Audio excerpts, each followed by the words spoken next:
আসসালামু আলাইকুম, সবাইকে শুভেচ্ছা জানাচ্ছি। মাসুম মাহবুব দেখছেন ওপেন দ্য ইউটিউব চ্যানেল এবং মাসুম মাহবুব ফেসবুক পেজ। দর্শক, বেশি ভূমিকা নেওয়া যাবে না, আজকে বেশ কিছু গুরুত্বপূর্ণ খবর হাতে এসছে। ইরান এবং ইসরায়েলের মধ্যে ব্যাপক সংঘর্ষ চলছে, থেমে থেমে দুই পক্ষের মধ্যে অ্যাটাক চলছে। পুরো ঘটনা আমি সিরিজ তুলে ধরছি আপনাদের।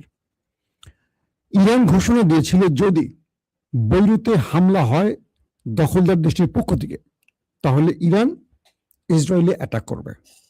এর পরপরই ডোনাল্ড ট্রাম্প নেতানিয়াহুকে শাসিয়েছিলেন, গালিগালাজ করেছেন, আপনারা জানেন। ইসরায়েল বৈরুতের বদলে দক্ষিণ লেবাননে অ্যাটাক করছিল দফায় দফায়, এবং হিজবুল বাহিনী প্রতিরোধ গড়ে তুলেছে। বেশ কজন দখলদার ওপারেও চলে গেছে, ক্লিয়ার। হঠাৎ করে কালকে ইসরায়েল বৈরুতে ব্যাপক অ্যাটাক চালায়। যখন অ্যাটাক চালায় তখন ইরানের জন্য এটি একটি বৈধ টার্গেট হয়ে যায়, কারণ ইরান ঘোষণা দিয়েছিল পূর্বে যুদ্ধবিরতি লঙ্ঘন করে যদি লেবাননে হামলা হয় তাহলে ইরান জবাব দেবে। যে আলোকে ট্রাম্প নেতানিয়াহুকে বুঝিয়েছে হামলা না করার জন্য। নেতানিয়াহু এই যুদ্ধটা চাচ্ছেন বলে তিনি বৈরুতে অ্যাটাক করে বসছেন। বৈরুতে অ্যাটাক করার কিছুক্ষণের মধ্যেই ইরান ওই দেশটির উপর সিরিজ মিসাইল ড্রোন অ্যাটাক চালায়। একটার পর একটা অ্যাটাক হয়। এই অ্যাটাকটা তখন হয় মানে নর্দার্ন সাইডে, উত্তর সাইডে, কারণ এখান থেকেই ইসরায়েল বৈরুতে অ্যাটাক করেছে বা এখান থেকে লেবাননে মানে অ্যাটাক করে থাকে। তো এখানে ব্যাপক অ্যাটাক করার পর মিস্টার প্রেসিডেন্ট ট্রাম্প ইরানকে নক দেয়। ইরানকে বলে যে আমি নেতানিয়াহুকে বোঝাচ্ছি তুমি আর অ্যাটাক করো না। তো ইরান বলে যদি আমাকে পাল্টা অ্যাটাক না করে আর যদি লেবাননে আর হামলা না করে তাহলে আমি আর অ্যাটাক করব না। আমি এই অ্যাটাকটি করেছি লেবাননের উপর দখলদারদের আক্রমণের প্রতিশোধ দিতে। তারা যদি লেবাননে হামলা বন্ধ করে তাহলে আমি থেমে যাব। ট্রাম্প বলল ওকে। ট্রাম্প কি করলেন, নেতানিয়াহুকে কল দিলেন। কল দিয়ে বললেন নেতানিয়াহুকে যে বিবি, তার ডাক নাম নেতানিয়াহুর, তুমি আর হামলা করবে না। আমি ইরানকে বলেছি ইরান আর অ্যাটাক করবে না, তুমি আর লেবাননে হামলা করবে না, আর ইরানের পাল্টা আক্রমণ করবে না।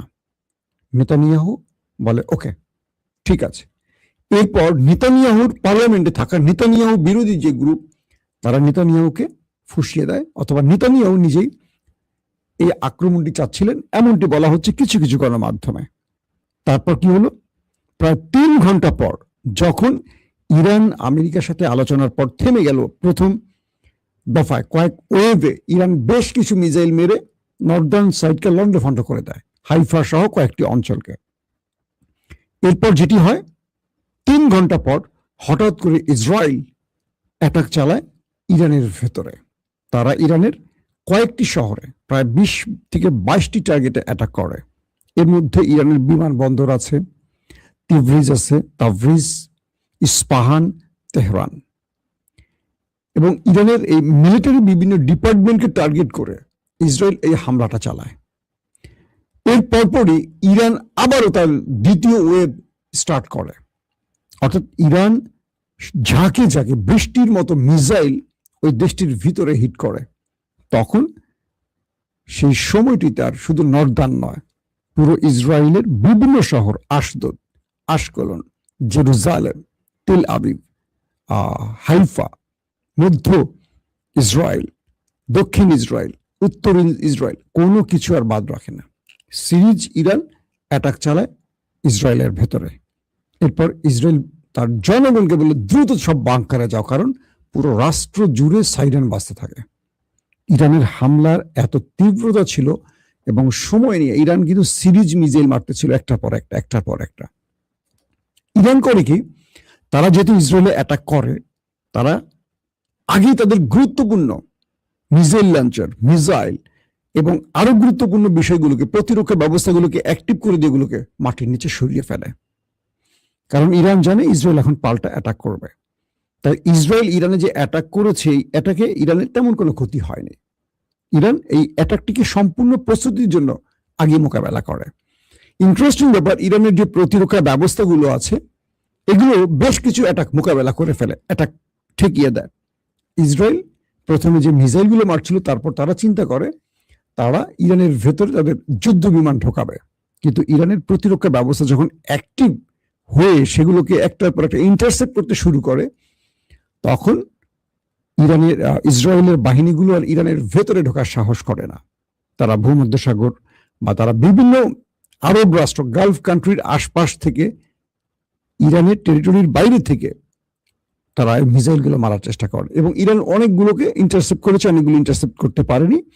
আমরা দেখেছি বিভিন্ন জায়গায় বিকট আওয়াজ হয়েছে ইরানের ভেতর থেকে অনেকে জানিয়েছেন যে কয়েকটি শহরে প্রায় 20-22টি টার্গেটে তারা হামলার খবর পেয়েছে। তো এই পরিস্থিতির মধ্যে কাতার তার আকাশ বন্ধ করে দিয়েছে, ইরান তার আকাশ বন্ধ করে দিয়েছে, এবং জরুরি অবস্থা তৈরি করে দিয়ে তারা পাল্টা অ্যাটাক করছে। এখন দুটো বিষয় নতুন করে তৈরি হয়েছে। মিস্টার প্রেসিডেন্ট ট্রাম্প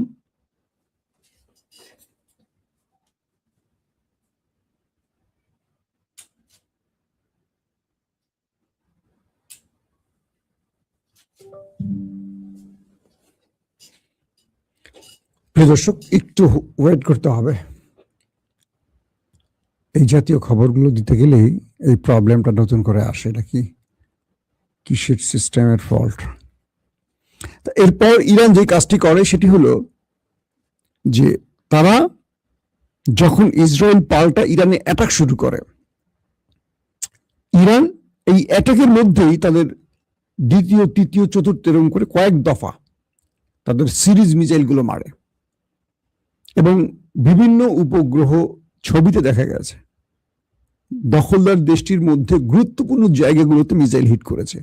কিছু তারা ইন্টারসেপ্ট করেছে ইসরায়েল, যদিও তারা দাবি করছে ম্যাক্সিমাম তারা ইন্টারসেপ্ট করছে, কিন্তু আমরা যে ফুটেজ দেখেছি সেখানকার যে ইসরায়েলের বিভিন্ন শহরে, একটি শহরে না, ইসরায়েলেরও বিভিন্ন শহরে ইরানের মিসাইল আশ্রয় পড়ছে এবং আগুন ধরে গেছে। ট্রাম্প খেপে গেলেন নেতানিয়াহুর উপর। তিনি বললেন, তোমাকে আমি নিষেধ করেছিলাম, তুমি আমার নিষেধ শোনোনি। এখানে কয়েকটা বিষয় আছে। এই যুদ্ধ নেতানিয়াহু আমেরিকার অনুমতি ছাড়া করলেন নাকি অনুমতি নিয়ে করলেন? দৃশ্যপটে কি আছে, দৃশ্যের বাইরে কি আছে? দৃশ্যপটে মনে হচ্ছে আমেরিকা এই যুদ্ধ চাইছে না, কারণ আমেরিকা বলছে তারা ইরানের সাথে আলোচনার চূড়ান্ত লক্ষ্যে আছে এবং অল্প কিছু দিনের মধ্যে দু দেশের মধ্যে স্থায়ী শান্তি প্রতিষ্ঠা হবে, অর্থাৎ আর যুদ্ধ হবে না। এই সময় ইরানকে আর যুদ্ধে আনতে চাচ্ছিলেন না ট্রাম্প। কিছু মাধ্যম বলছে নেতানিয়াহু অনুমতি নিয়েছে, অথবা ট্রাম্প অনুমতি না দিলেও মার্কিন এস্টাবলিশমেন্ট বা মার্কিন যুদ্ধবাজ অদৃশ্যে থাকা পাওয়ারফুল কোন একটি জায়গা থেকে ট্রাম্পকে, নেতানিয়াহুকে অনুমতি দেয়া হয়েছে। ইসরায়েলের গণমাধ্যম বলছেন ট্রাম্পের অনুমতি নেওয়া হয়েছে, আর ট্রাম্প বলছেন যে তিনি যুদ্ধ করতে নিষেধ করেছেন। অর্থাৎ দুটো দেশের দুরকম বক্তব্য পাওয়া গেছে। ট্রাম্প বলছেন যে আমি নেতানিয়াহুকে যুদ্ধ করতে নিষেধ করেছি, পাল্টা আক্রমণে নিষেধ করেছি, আমি চাই আর যুদ্ধটা না ছড়াক। আর ইসরায়েলের গণমাধ্যম বলছে যে নেতানিয়াহু আমেরিকার অনুমতি নিয়েছে, এবং সৌদি আরবের কয়েকটি জায়গায় অ্যাটাক হয়েছে, এবং জর্ডানেও অ্যাটাক হয়েছে। সৌদি আরবের আক্রমণের পুরো বিস্তারিত ডিটেল তথ্যটি আমরা হয়তো কিছুক্ষণ পরে দিতে পারবো। এবং মার্কিন ঘাঁটিতে বলা হচ্ছে সৌদি আরবের মার্কিন ঘাঁটিকে টার্গেট করে অ্যাটাক করা হয়েছে। আর জর্ডান ইরানের মিসাইলকে ইন্টারসেপ্ট করতে গেছে। অর্থাৎ জর্ডানের যে দ্বিতীয় আব্দুল্লাহ আছেন, একজন নামী মুসলিম প্রেসিডেন্ট, তিনি ইরানের আক্রমণ তার ভূমি থেকে, কারণ এই জর্ডান হয়ে ইরানের মিসাইলগুলো যায়, আপনারা জানেন যে অনেকগুলো রাষ্ট্রের উপর দিয়ে ইরান যে মিসাইলগুলো মারে ইসরায়েলে, এগুলো যায় কয়েকটা মুসলিম রাষ্ট্রের উপর দিয়ে ইসরায়েলে।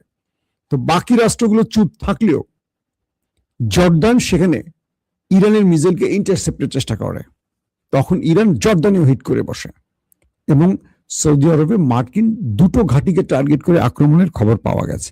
তার মানে এখান থেকে মার্কিন ঘাঁটির আক্রমণের পেছনে নেপথ্যে কোনো কারণ আছে, হয়তোবা সেখান থেকে আমেরিকা ইরানের কোনো মিসাইলকে ইন্টারসেপ্ট চেষ্টা করছে।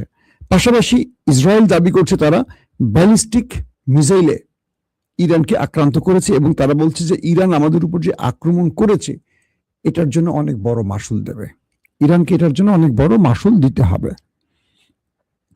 ট্রাম্প যে ইরানকে বলছে আর এটা করলেন না, আমি নেতানিয়াহুকে বোঝাচ্ছি, কিন্তু নেতানিয়াহু যে 3 ঘন্টা পর অ্যাটাক করছে, এতে করে এটা প্রমাণ হচ্ছে পুরো পৃথিবী আমেরিকাকে আর শুনছে না, মানছে না, অথবা ইসরায়েল আমেরিকাকে তোয়াক্কাই করে না, ইসরায়েল আমেরিকাকে পাত্তাই দেয় না। নতুবা ট্রাম্পের নিষেধের পর এই আক্রমণ নেতানিয়াহু করতে পারতেন না। শুধু এই আক্রমণ ইরানের পক্ষ থেকে না, ইয়েমেন জড়িয়ে পড়েছে। ইয়েমেন তারাও ইসরায়েলকে টার্গেট করে কয়েক দফা মিসাইল হিট করেছে, অর্থাৎ ইরানের সাথে ইয়েমেন মাঠে নেমে গেছে, এবং তারা বলছে বাবুল মান্দাফ তারা বন্ধ করে দেবে যদি ইরানে আবারও আক্রমণ হয়। অর্থাৎ ইরান এককভাবে না, তার প্রক্সিকেও মাঠে নামিয়েছে। খেলা এবার ভালোভাবে জমে উঠছে। দর্শক, শুধু এখানেই নয়, গত দুদিনে ইরান আরো কিছু সাফল্য পেয়েছে। তাদের সিস্তান বালুচিস্তান যে সীমান্ত অঞ্চল, এখান থেকে একটি সন্ত্রাসী গ্রুপ ইরানের ভেতরে বড় অ্যাটাকের পরিকল্পনা নিয়ে প্রবেশের চেষ্টা করে। তার আগের দিনও আরেকটি পয়েন্ট দিয়ে চেষ্টা করে। সেখানে ইরানের নিরাপত্তা বাহিনী যারা সীমান্তে আছেন, সীমান্ত রক্ষী, তারা তাদের সাথে দীর্ঘক্ষণ বন্দুক যুদ্ধ করে তাদেরকে হত্যা করে সেই সীমান্তটাকে রক্ষিত করে। কালকে রাতে সিস্তান বালুচিস্তান যে পয়েন্ট সীমান্ত, সেখানেও ইরানি বাহিনীর সাথে শত্রুপক্ষের সন্ত্রাসী বাহিনীর ব্যাপক লড়াই হয়, এবং ইরান তাদেরকে সেখানে পরাজিত করে বেশ কয়েকজনকে হত্যাও করে। সকালের আলো ফোটার পর সেই সীমান্ত অঞ্চলে দেখা যায় অজস্র অস্ত্র, ইলেকট্রনিক্স, ওয়ারফেয়ারের যে সামগ্রীগুলো আছে, নাইট ভিশন ক্যামেরা, গগলস, গুলি, বন্দুক, বিভিন্ন রকম জিনিসগুলো, এই জিনিসগুলো বিদেশি এজেন্টরা ইরানের ভেতরে ঢোকাবার চেষ্টা করছিল, যাতে ইরানের সরকারের বিরুদ্ধে বড় একটা সন্ত্রাসী হামলা চালাতে পারে বিদ্রোহী জনগোষ্ঠী, এমনটি ধারণা করা হচ্ছে। তো সব মিলে ইরান সেখানেও গতকালকে সীমান্তে একটা ভালো সাকসেস দেখিয়েছে। দর্শক, পাশাপাশি ইরানের বাইরে থেকে যারা ইরানের ভেতরে অ্যাটাক করছে আরব রাষ্ট্রের ব্যাপারে কয়েকটি খবর আসছে যে আরব আমেরিকাকে যুদ্ধে ঢুকতে দিচ্ছে না। গালফ কান্ট্রি আমেরিকাকে বলে দিয়েছে, এটা যদি ইসরায়েল ইরানের যুদ্ধ হয় হোক, আপনি এই যুদ্ধে ঢুকবেন না মিস্টার প্রেসিডেন্ট ট্রাম্প, কারণ আপনি ঢুকা মাত্র ইরান আমাদের উপর আবার হামলা শুরু করবে। আরবের চাপে এখন পর্যন্ত ট্রাম্প কৌশলগত কারণে চুপ আছে, এবং ট্রাম্প তার বক্তব্যে এইটুকু প্রমাণ করছেন তিনি এই যুদ্ধে নেই। তিনি বারবার বলছেন এই যুদ্ধে আমেরিকা জড়িত নয়, এবং কোনোভাবেই আমেরিকা ইসরায়েলকে সাহায্য সহযোগিতাও করছে না, বরং এই যুদ্ধ চায় না আমেরিকা। এটা আমেরিকা স্টেটমেন্ট দিয়ে দিয়েছে। তো সেই হিসেবে এটুকু বোঝা যাচ্ছে যে আমেরিকার যদি এই যুদ্ধে না আসে, ইরানের হাতে একটা বড় ধোলাই খেতে যাচ্ছে দখলদার বাহিনী। দর্শক, আমি একেবারে শেষ করার আগে আপনাদেরকে একটা দুর্দান্ত খবর দিচ্ছি, সেই খবরটা আপনাদের এক নজর জানা জরুরি বলে মনে করছি। আরবের কয়েকটি আউটলেটের খবরটাকে আমি আপনাদেরকে জানাচ্ছি অনুবাদ আকারে। আরবের গণমাধ্যমগুলো বলছে, আরবের যে গণমাধ্যম সেখান থেকে অনুবাদ করে বলছি, সেখানে বলছে নেতানিয়াহু ট্রাম্পকে ফোন করেছেন। খুব মন দিয়ে শুনবেন। নেতানিয়াহু ট্রাম্পকে ফোন করে বলছেন, আমরা আশঙ্কা করছি যে তুরস্ক সিরিয়া থেকে আমাদের উপর যে কোনো সময় বড় হামলা করবে। নেতানিয়াহু ট্রাম্পকে বলছেন তুরস্ক সিরিয়া থেকে যে কোনো সময় আমাদের উপর বড় হামলা করবে। এরদোয়ানের মুভমেন্ট বা তার কাছে গোয়েন্দা তথ্য আছে, তুরস্ক যে কোনো সময় ইসরায়েলকে চেপে ধরবে। ট্রাম্প নেতানিয়াহুকে বললেন তুরস্ককে উস্কানি দেয়া থেকে বিরত থাকো।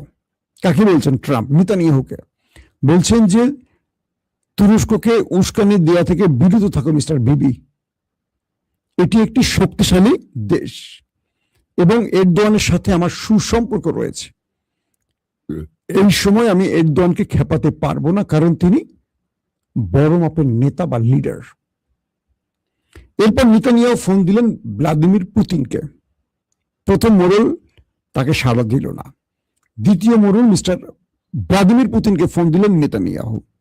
বললেন তুরস্ক থেকে আমাদের রক্ষা করার জন্য সিরিয়ায় রাশিয়ার ঘাঁটিগুলো অবশ্যই রাখতে হবে। নেতানিয়াহু পুতিনকে বলছেন তুরস্ক থেকে ইসরায়েলকে রক্ষা, তুরস্কের হাত থেকে ইসরায়েলকে রক্ষার জন্য সিরিয়াতে যেন রাশিয়া তার সামরিক ঘাঁটিটি রাখে। এটি পুতিনকে বলছেন নেতানিয়াহু। পুতিন নেতানিয়াহুকে বললেন সেটা আমার উপর নির্ভর করে না মিস্টার নেতানিয়াহু। কে বলছেন? পুতিন। যে সিরিয়াতে রাশিয়ার ঘাঁটি থাকবে কি থাকবে না সেটা আমার উপর নির্ভর করে না মিস্টার নেতানিয়াহু, এটি নির্ভর করে এরদোয়ানের উপর। তিনি থাকতে দিলেই তবে আমি থাকতে পারবো। খেয়াল করবেন, তিনি থাকতে দিলেই তবে আমি থাকতে পারবো। এরদোয়ান আমার বন্ধু, ভ্লাদিমির পুতিন বলছেন এরদোয়ান আমার বন্ধু এবং এবং একজন শক্তিশালী নেতা। তাকে হুট করেই কোনো কিছু থেকে সরানো যেমন যাবে না, তাকে আটকানো যাবে না। কি বুঝলেন? নেতানিয়াহু তুরস্কের বিরুদ্ধে উস্কানি দিচ্ছে, ট্রাম্প নিজেই বলছেন। আমি বলছি না, এগুলা আরবের বিভিন্ন আউটলেটের খবর। বলছে সিরিয়া থেকে যে কোনো সময় তুরস্ক ইসরায়েল আক্রমণ করবে, তাই তুরস্কের উপর আমেরিকা যেন একটা আক্রমণের পরিস্থিতি নেয়। সরাসরি ট্রাম্প বলে দিলেন যে সে একজন শক্তিশালী নেতা এবং তার ঘনিষ্ঠ সুসম্পর্ক আছে, এবং তুরস্কের এই উস্কানি দিয়ে যুদ্ধে নামিও না নেতানিয়াহু। তুমি যে উস্কানি দাও এটা আমি জানি। এবং পুতিনও সুন্দর উত্তর দিয়ে দিয়েছেন নেতানিয়াহুকে। তার মানে যারা তুরস্ককে নিয়ে বিভিন্ন কথা বলেন তারা আরব কিন্তু তুরস্কের পক্ষে না, খুব প্রেম আরবে টানায়, আরবের আউটলেট বলছে।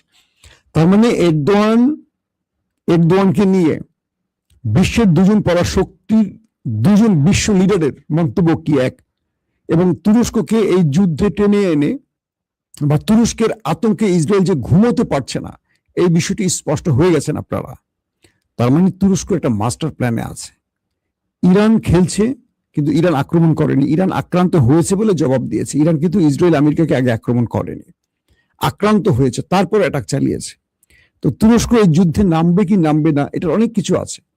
তুরস্ক সেই ফিল্ডে নামে যে ফিল্ডে তাদের বিজয় ধরে আনতে পারবে। তুরস্ক লাস্ট যে কটা ফ্রন্টে যুদ্ধ করছে প্রত্যেকটা ফ্রন্টে তুরস্ক বিজয় পেয়েছে। দেখেন আজারবাইজান, সিরিয়া, লিবিয়া, কোন ফ্রন্টের কথা বলবেন? কিন্তু আমেরিকাও সব ফ্রন্টের যুদ্ধে সাফল্য পায়নি, ধ্বংস করেছে কিন্তু সাফল্য পায়নি। সো তুরস্ককে এই ফ্রেমে আনার জন্য নেতানিয়াহু তার কৌশল তৈরি করছে এবং খেলা চলছে। প্রত্যেকে ভালো থাকবেন।